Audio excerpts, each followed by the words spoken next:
Ugh! Croat roared as he threw the chair one-handed across the room. He was halfway to the door when Armin grabbed him by his good arm to stop him. You can't help her. I have to. I must. Pulling the man's hand away, Croat bared his teeth in fury. They're torturing her! Don't you understand? Or don't you care? Wharton stood to block his way. Stop and think, Croat. If you go blindly charging in, you won't be doing yourself or Tora any good. Stop, Croat. Get a grip on yourself and let's plan a strategy. The group of men circled their leader, who was panting heavily from his recent exertions and from the anguish roiling inside him. Croat. Kriga moved closer, his hands held out in a silent offer of help. Croat, are you sure that what you're feeling is? Damn it, man! My hands are burning! Croat growled. He held out his clawed hands, which appeared normal and unaffected, yet the grimace of pain on his face was undeniable. What's she done to you? Osanis whispered in shock. She's done nothing to him, a calm voice said from the doorway. Everyone glanced over to see where Delat stood like an ancient sentinel, framed in the bright sunlight. After eyeing every man inside the cabin, she turned to her grandson. Croat, take deep breaths.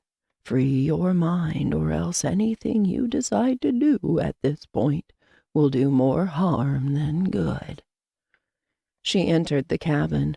Croat's men parted to allow her inside the circle, but before she reached their leader, Croat dropped into a nearby chair. Praetareth came to tell me.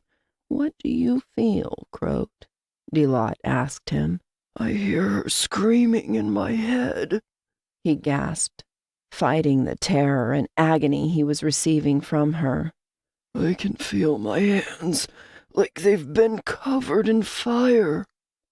Looking up at the elderly woman, Croat said, For a moment there I was free of her.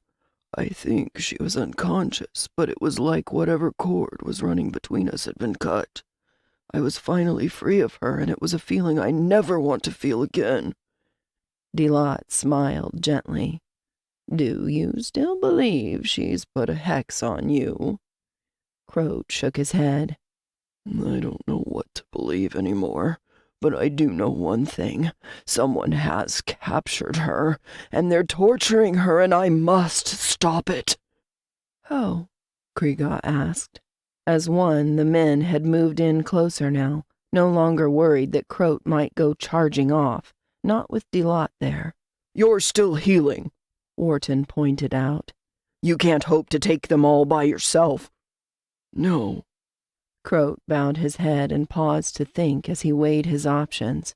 When a pair of legs walked into his range of vision, he glanced up to see Gasat's worried stare. If you need someone to go after her, I'll go. Croat opened his mouth to answer, but before he could say anything, Wharton also volunteered. And me. Seconds later, all 7 men had sworn their aid. Croat slowly rose to his feet. He was cold again. His connection with Tora was gone. Permanently gone this time. Disappeared as though it had been a single thin thread, severed by the distance between them. He couldn't feel her any longer. There was no sense of her happiness or of her worry, not even her pain. There was absolutely nothing. Within the span of a single heartbeat, he was left totally alone and incomplete. Our connection is permanent. It doesn't matter how long or how far apart we are. It will never be severed, not until death. Not until the day I die? Or the day I do. Oh, gods, please no! Invisible hands grabbed his lungs and tried to squeeze the air from them. Croat fought for breath. We must leave now. We go as Lupin, but in our clothes in case we need to change to avoid detection. Gasat interrupted. We'll go. You need to stay here. I'm not staying, Croat growled.